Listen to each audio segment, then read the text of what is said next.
there's a ton of number flow to consider when you counting from different numbers. For example, when you count one, two, three, can you feel that? How your body just automatically get ready to do something? You already get geared up for something just counting to three. One, two, three. Even if you count regular, one, two, three, a person is gonna at least be thinking to go on to four, five, six. But yet, the higher the number is in the count, the more the number takes on weight. For instance, 1, 2, 3 is not the same as 98, 99, 100. You see, you feel like there's a lot of reps because there's a lot of numbers that come before that. So between 0 and 98, all of that after 3 feels like weight. So the first three numbers, 0 to 3, right? Or let's say 1, 2, 3, those numbers almost don't even count in the weighing of numbers. 1, 2, 3 is almost like a launch. It's like 1, 2, 3, the race starts. 1, 2, 3, sequence initiated. Or sometimes it'll be a countdown. 5, 4, 3, 2, 1. But the countdown will, and a lot of times, be under 20 and 10 and under also when you're talking about going up. Isn't that interesting? I can't, and I might be wrong, but just now I'm thinking out loud now and saying, like, when you see those Apollo missions, they count down, right? If I'm not mistaken. I think they count down. I could be wrong. Again, if, feel free to correct me in the comments, anyone. But to the best of my memory, I think that Apollo space missions, they count down, I think. Like 5, 4, 3, 2, 1, and then they launch. So the irony of counting down before you rise up is very interesting, because it's bringing you to the most powerful number of all, 0. That's why it rhymes with hero. 0 is the hero that don't even have to try. That's why the Z is there, for sleep. This is the effortless hero with so much power. He or she does, they don't even have to do nothing. They don't even have to really, what's the word I'm looking for? They don't really have to show any force, display any force, because they're counting down to 0. 5, 4, 3, 2, 1. Blast off. It'd be like a takeoff, a initiating sequence, or it'll be something like that that will point toward the taking off. And I think in a race, on your mark, get ready, set, go. That's counting. That's counting upward, I believe. Even though there's not numbers in that, I think it still has a 1, 2, 3 energy on it. On your mark, get set, go. Because you got to take off. You're not taking off to go, down to 0, unless that's what they mean also, unless it's 3, 2, 1, boom. But you don't usually get that on the ground. You know what I mean? For another example, when you see movies or hear stories, or if you've even seen in real life, like law enforcement have to kick somebody during, what you see in the movies, I don't think they count down in the movies on those ground missions. All those ground missions, I think they're like silently saying on 3. Some movies even say, we're going to do it on 3. No one does it on 0. So everything related to lateral movement on the ground, the horizontal, people dealing with each other, everything being on the ground level, that's 1, 2, 3. So you taking off going horizontally in either direction. And I don't know of any sequence in terms of you launching into the deep. I don't know if there's a count at all when you go deep. For anybody that's familiar with excavation, is there a count when you go down the zip wire? Are we saying like on 3 we gonna go down? Or I don't know. I don't know about that part. But as far as the launching and the going up, I think they count down to go up. So it would be interesting if people are counting up to go down. If they're saying 1, 2, 3, Now jump. You know what I mean? Because I've kind of done that like subconsciously before jumping into a pool. You know, like 1, 3. I'm a 1, 2, 3. You know what I mean? Or off the diving board, I'm kind of like timing my jumps is kind of like a count that goes up. I'm not counting down when I'm on the diving board. You understand? Like getting the bounce right. So initially a dive, you're going down, hence the letter D before dive. And I guess that's a count up. You know, you're counting up to go down and you're counting down to go up. Like the mirror effect. If you're launching off into the sky, you're counting down, but if you're going down to dive deep, you're counting up. And when you're going lateral back and forth, you're counting forward. At least to go forward, I don't know about any backward movement when you're counting back. I'm guessing when you retrace your steps for the purpose of editing, a countdown on the horizontal level is necessary. Is say, oh man, I lost my keys. Let me what backtrack. So that's like a countdown, you know, because you'll be really ready to take off when you find that lost item. You'll be okay then, you know what I mean? The angst will be gone. You'll feel relieved. So it's like a countdown, like, okay, I was at the store. Okay, then after that, what did I do? You're like working your way back to the moment where you had the keys last, or your phone, or whatever you misplaced. It's usually a countdown when you backtrack. So back and down is similar. And then, you know, in catching up, like we're gonna, you know, we just gotta catch up. When people get together to catch up, when we're like, let's catch up, you know, we ain't talking a while, let's catch up. What we usually do, we start at a current event, like how's everything, yo, you heard about this that. Then we start going back, like, yeah, I remember. Next thing you know, you reminiscing. Next thing you know, you talking about something that happened way back in the day. That's like a countdown. But you might be starting from a higher number. Like, man, I ain't talk. If you haven't talked to somebody in like 5 years, the small talk that is initially the beginning of that conversation again will probably be on the up count. You might be talking about something in the news recently. Like, yo, did you hear that such and such happened with this person and that person? Like, yeah, I heard about that. Yeah, it's wild. All right, so what's going on with you? How you been? Now we're going backwards. Not literally backwards in a bad way, but we're counting back. Because remember, we're playing catch up, and everything is reversed like that. If you're playing catch up, you're gonna go back. It's like backtracking again. Let's get caught up. So when did I see you last? When, you know what I mean? It's like that. It's like a countdown. So zero is again the strongest, most important number there is, because zero means more than zero. Just like I said in other videos, and other teachers will say this too. Zero is a portal. It's a gateway. You notice how the number one, we like to praise the number one. The number one gets so much love. He's the one. Or, you know what I mean? Neo, he's the one. Or this person, this is the one. Obi-Wan Kenobi talking to Anakin Skywalker when he goes dark. You are the chosen one. He was supposed to be the chosen one. Everybody's the one. When you find the person that you click with the most on the relationship, dating type of level, like, man, I think this person is the one. You know, you hear talks of that, the one.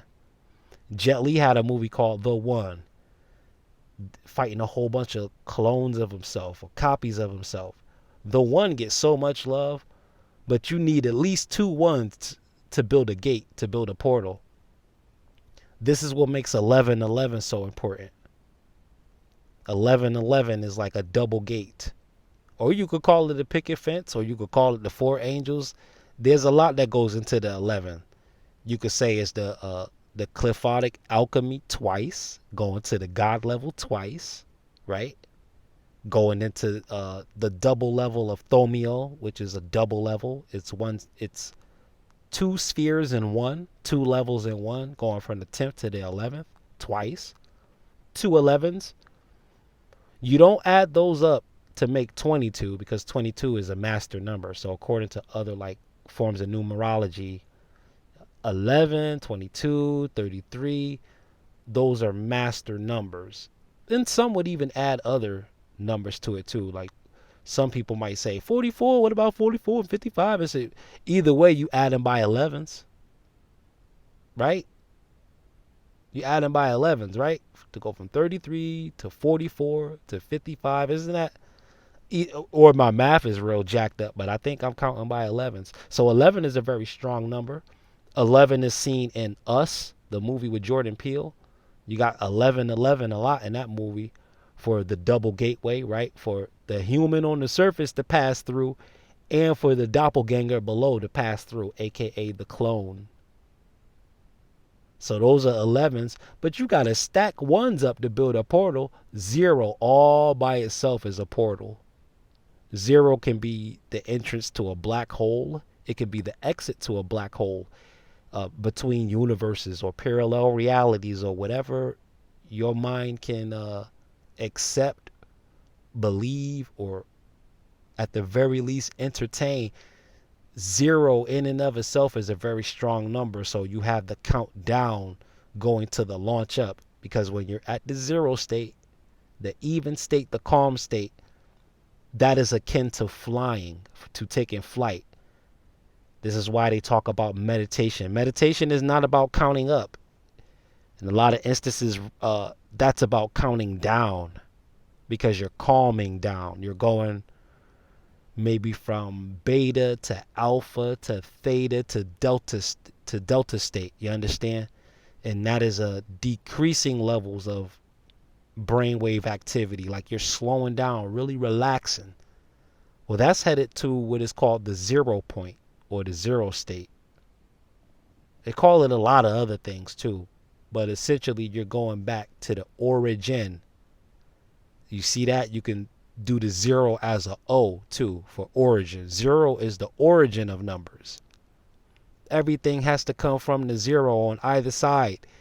The 0 is holding all the numbers on the left of it, which are the big numbers, like what? You put a 1 to the left of the 0, that's a 10. You put another 0, is 100.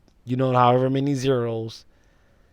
Push that 1 further to the left, you'll get that number increased by tens. But if the 1 is on the other side and all of your zeros are to the left, now you're condensing things and you're dealing with like nanoseconds, like 4 spaces to the right of the decimal in terms of zeros. You gotta be fast to track that kind of time, because that's a 10 space, that's a ones space, a tens space, and 100 space, and the 1 is in the thousandth space. So you're dealing with a thousandth of a second when you're putting everything to the right of 0. You're condensing time, and you're really looking into the very, very micro, like I said, nanoseconds. But you start moving that 0 to all those zeros to the right of a number, you get a much bigger chunk of time. Like, oh man, this is 10 minutes. So this is an hour. This is this is 10 minutes, 1 0, 100 minutes, another 0, 1,000 minutes, another 0, all pushing the 1 or whatever big number it is to the left. And then you have this other thing, and I'm going to close with this. You have something that's called real numbers. This is where it really gets magical, and this is where speculation can quickly become authentic faith. Yes, if you believe, speculation can become authentic faith. If you place enough energy into it to make it real for you and work for you, yes, speculation can become authentic faith if you embrace the idea of real numbers. I was in maybe the ninth or 10th grade of high school when I was roughly introduced to what is called a real number.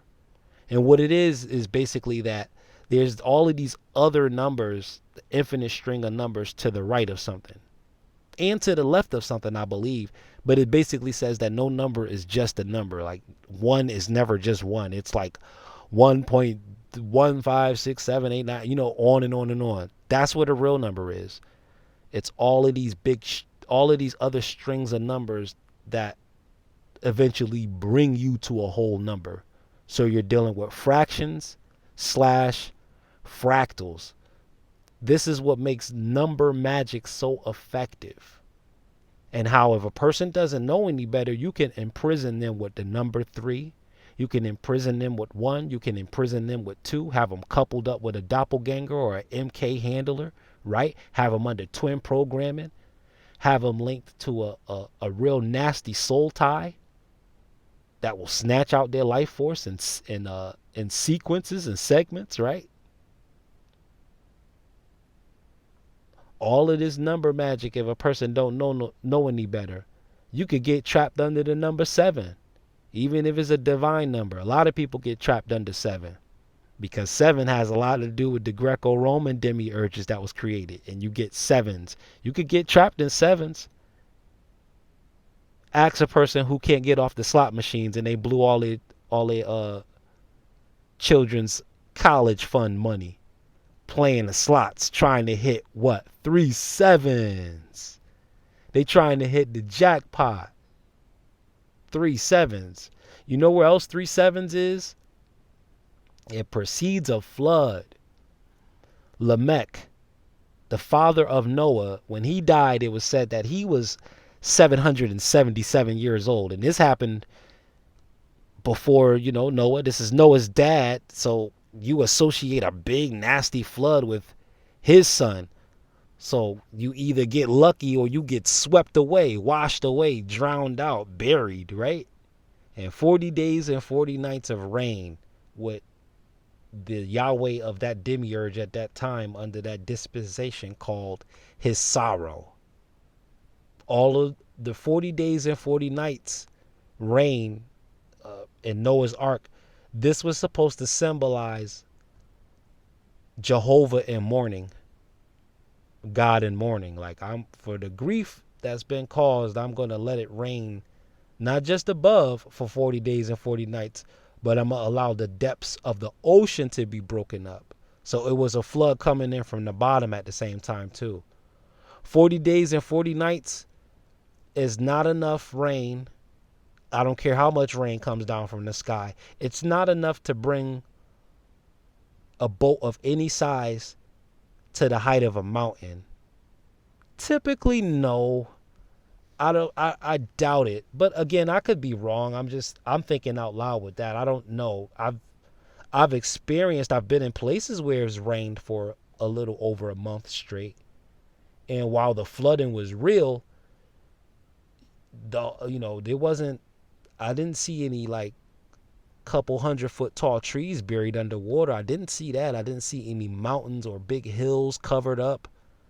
Didn't see any of that with 40 days and 40 nights of rain or a month plus of rain. But the depths of the ocean was broken up. So it was water coming up from beneath too. Not just from down below, but water coming up from beneath that mounted the boat up. But again, that was all under the dispensation of 7. All of this was happening under the energy of 7, right? God created, the world in 6 days and rested on the what? The 7th. You had Sabbaths. And what was Jesus? He was persecuted under the number 7. Because wasn't it the Pharisees, the Sadducees, and the teachers of religious law? According to the Jewish customs, authorized by the teachings of Moses, they kept saying, you can't heal people today. It's a Sabbath. You can't give a blind man sight today. It's a Sabbath. Why are you helping this person out? It's a Sabbath. What are you doing, Jesus? It's Sabbath. You are not to move on a Sabbath. The 7th day. Trapped under 7. And now Um, you could get trapped under 8 if you get caught up in the wrong infinity. You could be trapped under 8. I got trapped under 8, which eventually led to my Saturn return. But I got destroyed under the number 8, completely destroyed under the number 8. Like a lot of things happened under the number 8. Almost starting at 2008. Yeah, like real talk. Playing with 8s, trying to be fancy, like calling myself wanting to do something on 8s. Like, yeah, on the 8th month or the 8th day of the 8th year, I ain't know what I was doing. Man, them demons tore me to pieces, and under a decade, I was finished. I was a whole shell of myself. And literally in like 5 years or less, not even 10 years or less, 5 years or less, I was gone. Because you can't play with stuff that you don't understand. And then later, you can get caught up under the number 9. Under the number 9, you could get caught up under that. Look into the declassified CIA documents talking about clairvoyance and psychic espionage. A lot of these programs were allegedly disbanded, but there was a lot of like paranormal psychology stuff going on in those documents. And psychic is under the number 9. That's under the number 9. And you don't hear much about 10, and there's a reason why. 10 is a big magic number too. I mean, all numbers are magic and powerful, but people don't use 10. You're not going to hear 10 as much. It's going to be a lot of single digit stuff. But 10, no, because 10 stands for the kingdom. So 10 is more like, that's really the 1 to 0, like a binary code, like an on and off switch. So 10 is really a neutral number, believe it or not. It's neutral.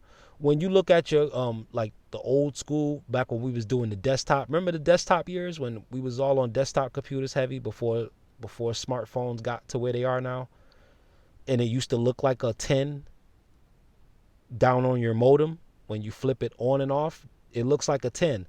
Like 1 can be, when you press that for on, it's like a slash. And then when you press the switch the other way for off, it'll be a circle, like a 0.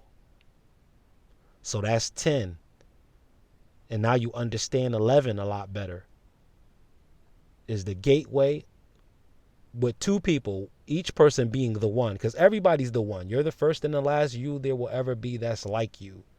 You are truly an original. So you're the 1. If you get twin flamed up and get booed up, you got another 1, and the 2 of you become a gate. And that's usually to pass your legacy through, right? Y'all have children, offspring, or y'all just build a life together, create a whole new way for yourselves. You 2 become a gateway to a new life. The number 11. Yep. And 12 is a nasty number too. Those apostles were persecuted. Jacob's 12 sons, it was all kind of drama going on with that. Those 12 kids came from like, I think 4 different mothers, the 12 sons, because it was Rachel, Leah, and then Zilpah and Bilhah. That was the handmaidens of the 2 girls. So amongst the four women, he had those 12 that are the original 12 tribes of Israel. That came from 4 women. And just about all of them was beefing with each other, especially Rachel and Leah. They was beefing, so of course their handmaidens is going to be beefing too, because they got to be down with their maiden. You know what I mean? So all of that was going on. So 12 has been a nasty number. And then what happened with the apostles? They got persecuted too. 12 is a nasty number, I'm telling you. 12 is a nasty number. They even wiped out the 13th man just to keep the 12, right? They said it was Jesus and the 12. Well, you say, you with the 12? Oh, we crucifying you. Crucified the leader of the 12. So 12 is a nasty number. 13 is a beautiful number, though.